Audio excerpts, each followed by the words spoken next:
안녕하세요, 여러분. 데이터 통신 문혜영 교수입니다. 자, 우리가 이번에는 데이터 회선망에 대해서 학습을 할 건데요.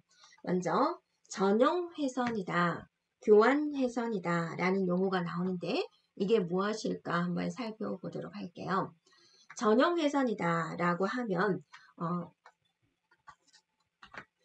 A와 B가 서로 통신을 하는데 선이 다이렉트로 이렇게 연결되어 있는 것을 말을 하죠. 그래서 이 전용회선은 송수신 간의 통신회선이 항상 고정되어 있습니다. 이 통로를 통해서만 가는 거죠. 네. 그러면 여기에는 포인트 방식과 멀티 포인트 방식이 있습니다. 지금까지 포인트 방식이라는 용어가 나왔는데 이거는 이제 1대1로 독립적으로 연결된 걸 말을 합니다. 그래서 이렇게 A가 연결이 되어 있고 또 연결되어 있고 이렇게 이제 연결이 되어 있는 거죠. 그래서 A와 B 사이에는 이렇게 일단 이렇게 본다면 이렇게 연결되어 있는 것을 볼 수가 있죠. 이런 게 포인트 방식이고 멀티 포인트 방식은 이제 이렇게 있으면 이렇게 해가지고 이렇게 그래서 얘와 얘가 이렇게 연결되어 있다. 이렇게 이제 보면 되겠습니다. 하나의 회선을 여러 단말기가 공유하는 것을 멀티 포인트 방식이 있습니다. 그래서 이 순간에는 이렇게 연결이 되어 있다라는 거죠. 그래서 이 전용회선은 회선이 항상 고정되어 있기 때문에 전송 속도가 어때요? 더 빠르겠죠. 그 다음에 오류도 더 적겠죠. 그래서 이거 같은 경우는 이제 직접 연결이 되어 있기 때문에 전송할 데이터가 많은 경우 또 회선의 사용 시간이 많을 경우 내가 많은 짐들을 A에서 B로 옮겨야 되는 경우 이럴 경우에 이제 사용을 한다라는 거죠. 근데 뭐 1년에 한 번 전송할 것이 있다. 그런데 굳이 A와 B를 이렇게 다이렉트로 연결해 놓을 필요는 없겠죠. 많이 사용하고 많은 양을 보내고자 할 때 이렇게 연결을 해 놓는다. 이게 바로 전용 회선이다 라는 겁니다. 자, 이번에는 교환 회선에 대해서 살펴보겠습니다. 교환 회선은 어딘가를 거쳐서 연결이 돼요. 교환기라는 것을 거쳐서 연결되는 방식을 말을 해요. 그러면 우리가 전용 회선과 항상 비교하겠죠. 그래서 전용 회선에 비해서는 속도가 느리고 회선을 얘네들은 공유해서 쓰고 있기 때문에 일단 비용적인 면은 줄일 수가 있습니다. 그리고 전송할 데이터의 양이 많지는 않고 또 회선 사용 시간이 또 많지 않을 때 효율적인 방식이다라는 거죠. 효율적이다라는 것은 이제 우리가 여러 가지를 따지는 거죠. 비용적인 면을 이제 따져서 더 효율적이다라고 이야기를 합니다. 그래서 이 교환 기술에는 회선 교환 방식과 축적 교환 방식으로 나누어지게 돼요. 회선 교환 방식이라는 것도 있고 축적 교환 방식이라는 것도 있고 뒤에서 살펴보겠습니다. 이 축적 교환 방식은 다시 메시지 교환 방식, 패킷 교환 방식으로 나누어지게 되고요. 이 패킷 교환 방식은 또 가상회선 교환 방식, 또 데이터그램 교환 방식 이런 식으로 이제 나누어지게 된다라는 거죠. 그래서 전반적인 것에 대해서 우리가 이제 살펴보겠습니다. 자, 살펴보기 전에 포인트 방식과 한 번 더 살펴볼게요. 포인트 방식은 중앙에 있는 컴퓨터와 여기 있는 단말기가 이렇게 이제 연결되어 있는 방식을 말을 한다라는 거죠. 그래서 언제든지 데이터 전송이 가능하게 한 방식입니다. 그래서 전용 회선 또는 교환 회선에 이용이 되고요. 고장이 발생이 됐다. 어디서 고장이 됐는지 바로 알 수가 있죠. 그렇기 때문에 빨리 찾아내서 고칠 수가 있다. 유지 보수가 쉽다. 통신망을 성형으로 구성할 때 사용이 된다. 네트워크를 연결을 할 때 성형이다라는 것은 중앙에 있는 컴퓨터에 단말기들이 이렇게 연결되어 있는 방식, 하늘의 별 성형으로 구성을 할 때 이런 방식이다라는 거죠. 자, 다음은 멀티포인트. 멀티라는 말 자체가 어때요? 여러 개라는 뜻이죠. 그래서 여러 개의 단말기를, 자, 여기에 이제 회선이 있어요. 잘 보이시나요? 여기 있는 이제 회선에 연결해 놓고 사용하는 방식이 돼요. 네, 그래서 회선을 공유해서 쓰는 거죠. 만약에 회선 하나 설치하는데 1,000만 원이다. 그럼 회선을 공유해서 쓰기 때문에 가격대를 낮출 수가 있다라는 거죠. 그래서 그럼 단말기를 몇 개까지 연결할 수 있을까? 예, 이 회선의 속도, 또 단말기에서 생기는 교통량, 하드웨어, 소프트웨어 처리 능력 이런 것에 따라서 네, 연결할 수 있는 단말기의 수는 달라지게 됩니다. 자, 그런데 만약에 이 회선 어느 지점에서 고장이 났어요. 그러면 이제 전체 단말기들이 불능에 빠진다라는 거죠. 만약에 이제 여기서 고장이 났다. 이 뒤에 있는 단말기들은 어때요? 네, 사용할 수가 없죠. 회선이 고장 나버렸으니까. 만약에 여기서 고장이 났다. 그럼 여기 뒤에 있는 여기가 이제 불능에 빠지게 되겠죠. 자, 이렇게 포인트 방식과 멀티 포인트 방식을 이제 살펴봤는데요. 또 이런 방식도 있어요. 회선 다중 방식이다라고 해서 여러 개의 단말기들을 다중화 장치를 이용해 가지고 중앙에 있는 컴퓨터와 연결하는 방식이 됩니다. 그래서 중앙에 있는 컴퓨터와 다중화 장치 사이에는 아주 용량이 많은 대용량의 회선으로 연결을 하고 이 대용량의 회선을 여러 단말기가 공유를 해서 전송 속도를 조금 높일 수가 있고 또 전반적인 효율성을 높일 수 있도록 구성한 것이 바로 회선 다중 방식이다라는 겁니다. 자, 교환 기술에 대해서 살펴보겠습니다. 앞에서 잠깐 나왔죠. 자, 교환 기술은 회선 교환 방식, 축적 교환 방식으로 일단 나누는데요. 회선 교환 방식이다라고 하면 사용자가 직접 전화기의 번호판을 눌러가지고 전화망을 통해서 상대방을 호출하고 연결하는 방식이에요. 그래서 여러분이 평소 때 이용하는 전화라고 생각해 주면 돼요. A가 다이얼을 눌러서 B랑 통화를 하기 위한 거죠. 이렇게 해서 연결하는 방식이 됩니다. 자, 축적 교환 방식은 이제 바로 연결하지 않고 교환기를 이용해 가지고 정보 메시지를 저장하고 전송하는 그런 방식이 됩니다. 자, 회선 교환 방식에 대해서 좀 더 살펴보면은요. A와 B가 이제 통신이 이루어져야 되겠죠. 그러면 먼저 A와 B가 연결이 돼야 되죠. 전화가 연결이 되지 않았는데 상대방하고 대화를 나눌 수는 없는 거죠. 그래서 일단은 연결이 되었다. 회선을 할당받았다라고 합니다. 그 후에 전송이 가능하다라는 거죠.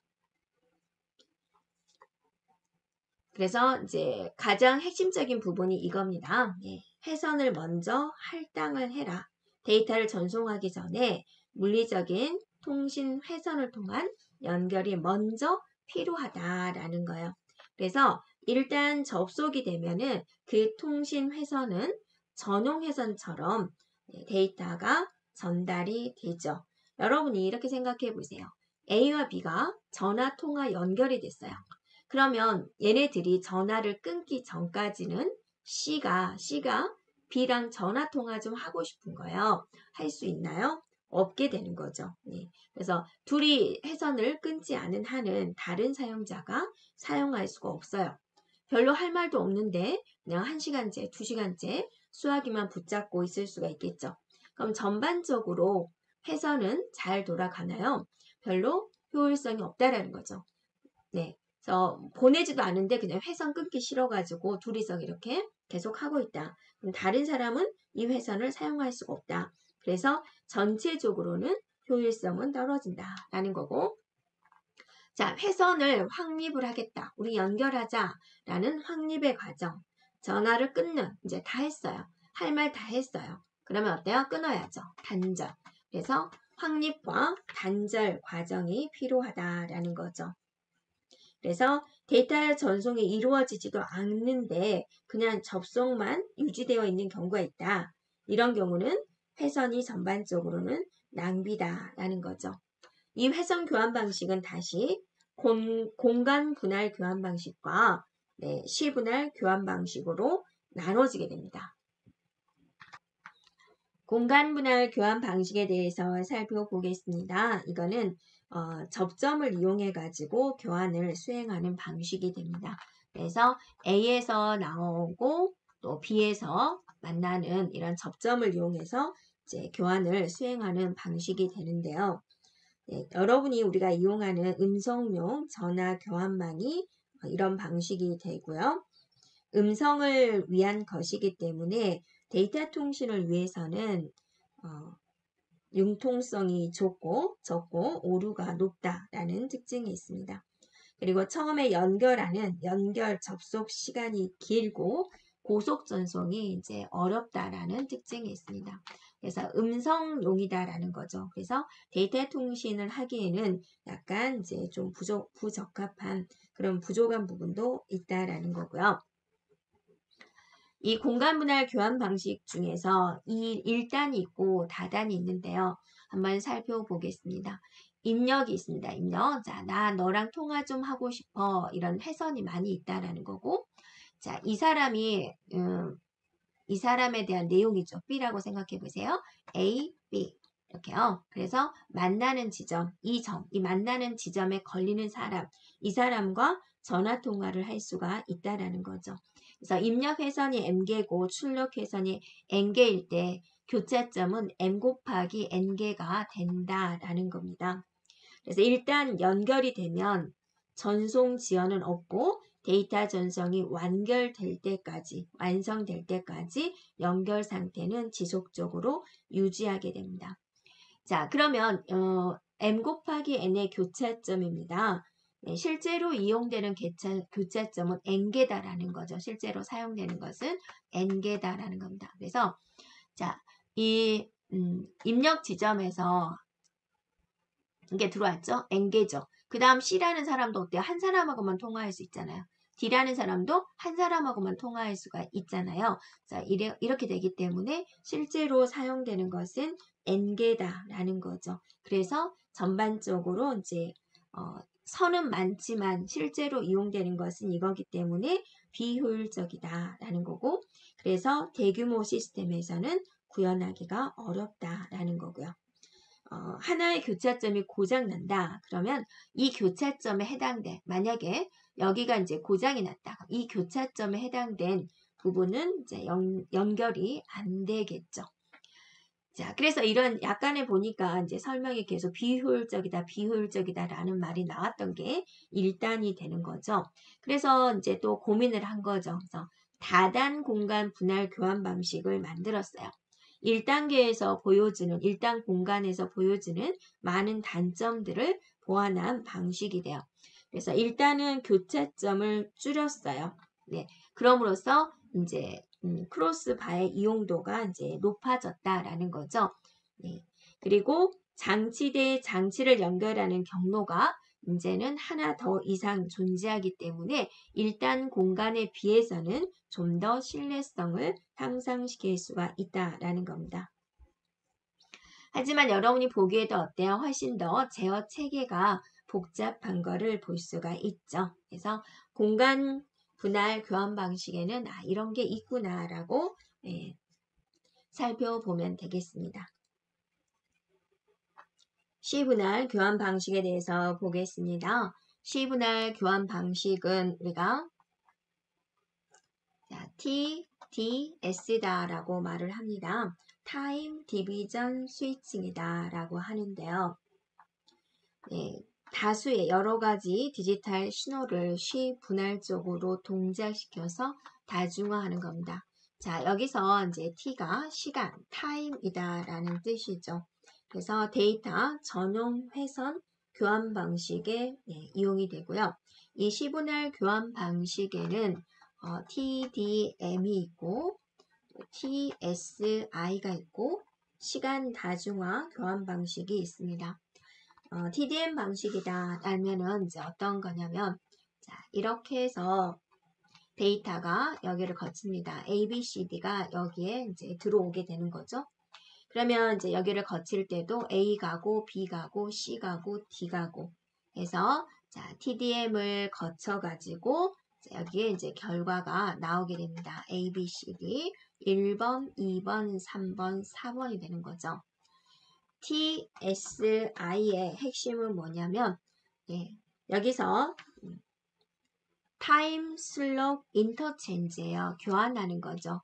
그래서 순서로 시간 슬롯 이거 하나하나를 슬롯이라 그런다. 시간 슬롯의 순서를 내 맘대로 바꾸는 거예요. 그래서 예를 들어서 여기서 똑같이 A, B, C, D가 들어왔다. 그러면 이제 여기에 이제 TSI라는 게 있습니다. 그러면 들어오는 것은 A, B, C, D가 들어왔지만 인위적으로 내가 순서를 바꾸는 거예요. BA, DC로 바꿔버리는 거죠. 그래서 여기를 통과해서 여기에 도착이 되면 도착되는 것은 CD, A, B 1번, 2번, 3번, 4번 이렇게 되는 거죠. 자, 이런 방식을 이제 TSI라고 한다라는 겁니다. 자, 회선 교환 방식에서 나오는 여러 가지 제어 신호에는 뭐가 있을까라는 겁니다. 감시 제어 신호가 있다. 감시 제어 신호는 뭐냐면 내가 상대방하고 통화를 하는데 필요한 자원을 이용할 수 있나? 라는 것을 결정하고 알리는데 사용되는 제어 신호입니다. 그래서 서비스 요청, 누구한테 서비스가 들어왔어요. 그것에 대한 응답, 또 경보, 휴지 상태, 복귀 신호 이런 것들을 이제 알려주는 이제 역할을 한다라는 거죠. 자, 주소 제어 신호가 있습니다. 주소 제어 신호는 상대방 누구한테 전화를 걸고 있나, 누구한테 통신을 하려고 하나 이런 상대방을 식별을 하고 상대방이 정해졌으면 어떤 경로로 가겠다. 경로를 배정을 하고 그 다음에 전화벨을 울리게 하는 겁니다. 그 다음에 호우 정보 제어 신호다라는 것은 어떤 호우 상태에 대한 정보를 송신자에게 제공합니다. 그래서 여러분이 수화기를 들었을 때 띠띠띠 드러나는 그런 신호음이 있고 또 다이얼을 눌렀을 때 그 연결음이 있겠고 또 상대방이 통화 중이다 그러면 통화 중 신호가 있겠죠. 그 신호음들은 어때요? 다 틀리죠. 네. 이런 것들을 이제 제공한다라는 거고 그다음에 망 관리 제어 신호입니다. 통신망의 전체적인 운영, 유지, 고장, 수리를 위해서 사용되는 신호입니다. 네, 축적 교환 방식에 대해서 살펴보도록 하겠습니다. 네, 축적 교환 방식이다라는 것은 축적했다, 저장했다. 그러니까 송신 측에서 전송한 데이터를 송신 측 교환기에 한번 저장을 했다가 그 다음에 일정한 시간이 지난 다음에 다시 통신 경로를 선택해가지고 수신 측에 전송하는 방식이 되죠. 그림으로 말한다면 A가 보냈고 여기에 이제 저장을 했다가 통신 경로를 찾아서 B한테 전달하는 이런 방식이다. 어떤 단위로 전송하느냐에 따라서 메시지 교환 방식, 패킷 교환 방식으로 나눠지게 됩니다. 그래서 하나의 통신 회선을 여러 메시지가 공유할 수 있고요. 메시지를 저장한 다음에 전송하기 때문에 저장하는 장치, 즉 기억 장치가 되겠죠. 그게 필요하다라는 거죠.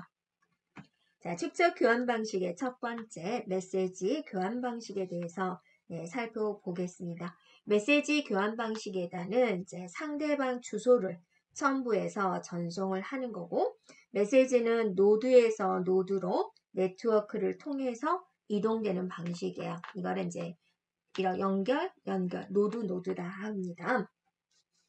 자, 각 노드에서 메시지를 수신하게 되면 수신된 메시지를 잠시 저장한 다음에 다시 다음 노드로 보내게 됩니다. 메시지를 축적한 다음에 전달하는 방식이 되죠. 그래서 상대방이 준비가 되어 있지 않아도 저장한 다음에 전송하기 때문에 전송이 가능하다라는 거고, 바로 도착하는 것보다는 지연 시간이 어때요? 전송 지연 시간이 길다라는 특징이 있겠죠. 그래서 송신 측, 수신 측이 우리가 전화를 할 때는 어때요? 너 전화 받아 해서 전화기를 받아야지 통신이 이루어지지만 얘는 저장한 다음에 보내기 때문에 송신과 수신이 꼭 같이 운영 상태에 있지 않아도 된다. 전화를 받을 상태가 아니어도 된다라는 거고, 같은 메시지를 여러 사람한테 다량으로 전송할 수가 있죠. 그래서 여기에 이제 대표적인 것은 뭐가 있다? 음성 사서함이 있다라는 겁니다. 패킷 교환 방식에 대해서 살펴보겠습니다. 패킷 단위로 쪼개는 건데요. 패킷이 그러면 어느 정도의 크기일까? 상황에 따라서 조금 다릅니다. 그래서 내가 상대방한테 보낼 메시지가 이만큼이다. 그러면 이렇게 쪼개고 이 쪼개는 단위를 패킷이다라고 합니다. 자, 그런데 이제 만약에 내가 예를 들어서 대한민국이다라는 글자를 보냅니다. 그래서 예를 들어서 이제 이렇게 쪼갰어요. 그래서 1번, 2번, 3번, 4번 번호를 붙였어요. 패키드 이런 식으로. 자, 그러면 얘네들이 순서대로 도착한다라는 보장이 없는 거죠. 그럼 여기 이제 뒤죽박죽이 이제 도착이 됐을 때 여기서는 또 어때요? 순서대로 조립하는 과정이 필요하겠죠. 자, 패킷형 터미널을 위해서 DTE와 DCE 사이의 접속 규격은 X25입니다. 우리가 아주 처음에 데이터 통신 시스템에 대해서 배웠을 거예요. 단말 장치 DTE가 있고, 그 다음에 신호 변환 장치 DCE가 있고, 통신 회선을 거쳐서 DCE를 거쳐서 CCU를 거쳐서 그 다음에 상대방 컴퓨터로 도착하는 거죠. 여기에 접속 프로토콜, 접속 규약이 바로 뭐다? X25가 됩니다. 그래서 패킷망 상호 간의 접속을 위한 프로토콜은 X75가 되고요. 프로토콜 종류가 이제 좀 몇 가지 나오고 있습니다. 그래서 하나의 통신 회선을 여러 사용자가 공유할 수 있기 때문에 회선이 쉬지 않고 이용이 되고 있죠. 그러면 회선 이용률이 높다라고 합니다. 그리고 이제 응답 시간이 빠르기 때문에 대화형이 가능하다라는 거고요. 자, 근데 이 패킷 교환 방식은 다시 나눠지게 돼요. 가상 회선 방식이 있고, 그 다음에 데이터그램이다. 이렇게 나누어지게 됩니다. 자, 이 부분은 우리가 중요한 부분이 되는데요. 먼저 가상회선입니다. 데이터를 전송하기 전에 경로를 설정합니다. 그래서 내가 보낼 패킷이 5개가 있다. 이렇게요. 그러면 이제 도로를 딱 살펴봐요. 인터넷에는 이제 회선이 많이 있잖아요. 또 살펴봐서 1번, 2번, 3번 도로가 있다. 어디 도로로 가면 좋을까? 자, 1번으로 가자. 그럼 얘네들을 통째로 1번 도로로 보내는 거죠. 그래서 순서대로 가는 거예요. 이렇게요.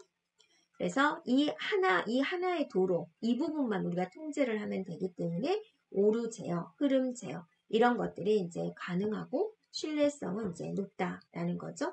모든 패킷은 어때요? 동일 경로, 같은 경로로 전송이 된다라는 겁니다. 그래서 제일 먼저 가상회선을 설정을 하고 어느 회선으로 갈 건지 결정을 하고 데이터 전송을 하고 데이터 전송이 끝나면 회선을 해지하는 이런 작업이 필요하겠죠. 그래서 얘네들 패킷이 지나가는 경로가 동일하기 때문에 순간적으로는 여기를 얘네들이 쓰는 거잖아요. 그래서 전용선의 효과는 있다라는 거고요. 또 순서대로 도착을 하기 때문에 여기서는 바로 그걸 작업을 하면 되죠. 그래서 패킷 전반적으로 처리 속도는 더 빠르다라는 겁니다. 그래서 모든 패킷이 모든 패킷이 완벽하게 전송이 됐으면 이제 전송 다 됐다라고 하고 확립된 접속을 끝내고 원래 상태로 복귀를 합니다. 그리고 여기만 이 하나의 도료만 잘 관리하면 되기 때문에 이 뒤에서 나올 데이터그램보다는 전송되는 품질이 우수하다. 오류 없이 잘 도착을 한다라는 뜻입니다. 자, 그것에 비해서 데이터그램은 뭐냐면 자, 이렇게 도로가 있어요. 도로가 있으면 어디로 갈까? 니네들 알아서 가. 그랬더니 저는 이리 갈래요. 네, 저는 이리 갈래요. 너는 저 따라갈래요. 얘는 이리 갈래요. 얘는 이리 갈래요. 각각 달라요. 그래서 접속되는 경로를 미리 설정하지 않아요. 패킷을 순서에 상관없이 니네들 알아서 가. 독립적으로 전송하는 방식이에요. 그래서 니네들 다 가서 최종적으로 이리 모여 라고 하는 거예요. 그럼 이제 얘네들이 도착되어서 모이겠죠. 자, 줄 서 라고 했을 때 순서가 순서대로가 아니겠죠. 뒤죽박죽 쓰겠죠. 네, 그렇기 때문에 여기서 다시 한번 네, 순서대로 조립하는 과정, 패킷을 재순서화하는 과정이 필요하다라는 겁니다. 자, 목적지 주소는 같지만 전송되는 경로는 어쩌다? 경로는 모두 다르게 들어오게 된다라는 거죠. 그래서 각각의 패킷은 독립적으로 취급이 됩니다. 그래서 경로 배정도 다르고 또 경로 배정도 다르고 해서 모든 것이 다 패킷 단위로 이루어지게 되고 경로 설정이 필요해요? 하나요? 필요하지 않다. 그냥 막 가는 거예요. 그래서 평균적으로 이제 빠르다. 뭐가 빨라요? 네.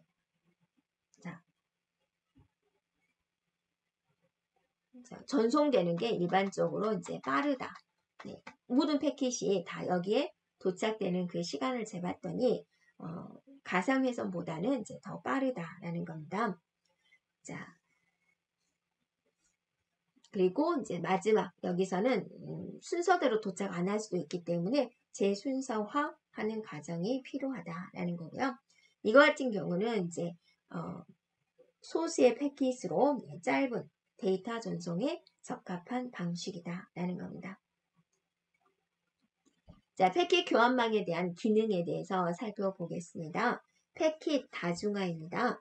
하나의 통신 회선을 사용하면서 패킷마다 가상 회선 번호를 붙여가지고 동시에 다수의 상대 터미널과 통신을 수행하도록 하는 기능. 그게 이제 패킷 다중화에 대한 설명이고요. 경로 제어입니다. 그래서 어디로 가면 가장 좋을까? 가장 효율적인 전송로를 선택하는 기능이고요. 그 다음에 논리 채널입니다. 네, 송수신 측 단말기에서 가상 회선을 설정하는 기능입니다. 논리적이다. 소프트웨어적으로 설정한다. 라는 거고요. 그 다음에 이제 순서 제어입니다. 자, 패킷이 여러 경로를 통해서 전송이 되기 때문에 네, 수신 측에서 재조립하는 과정이 필요하다라는 거죠. 순서가 뒤죽박죽 되면은 그게 무슨 뜻인지 모르기 때문에 송신 측에서 보낸 순서와 다르게 수신되는 것을 방지하기 위한 것이다 라는 거고, 트래픽 제어가 있습니다. 자, 이거는 뭐냐면 자, 효율적인 이용을 위해서 전송되는 패킷의 양, 패킷의 흐름 이런 것들을 조절하는 것이다 라는 겁니다. 그 다음에 오류 제어입니다. 오류가 일어나고 있나 안 일어나고 있나 라는 거, 오류가 있으면 그 오류를 검출을 하고 얼른 빠르게 해결을 해야 되겠죠. 정정하는 기능입니다.